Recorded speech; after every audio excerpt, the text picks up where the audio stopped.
cum stai de frământ și-ți lipsește curajul de a-mi spune ce s-a întâmplat. Dar eu știu, nu ai cum să te ascunzi acum.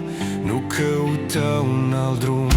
Alte mâini fierbinți și alte nopți de dor, alte brațe de cer, iar în viața mea vei rămâne doar un trecător. Nu știi ce să-mi spui, văd cum cauți în grabă cuvinte care mă mint, însă nu are rost. Știu că în fața mea ai fost un actor grăbit care spune replica și apoi a plecat zâmbind. Un actor grăbit care a și uitat ce a rostit pe scenă.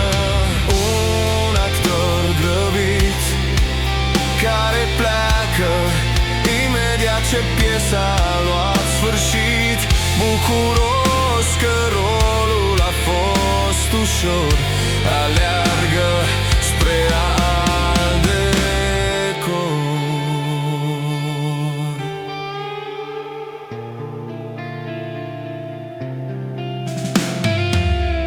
Văd cum stai, te frămânți și-ți lipsește curajul de a-mi spune ce s-a întâmplat.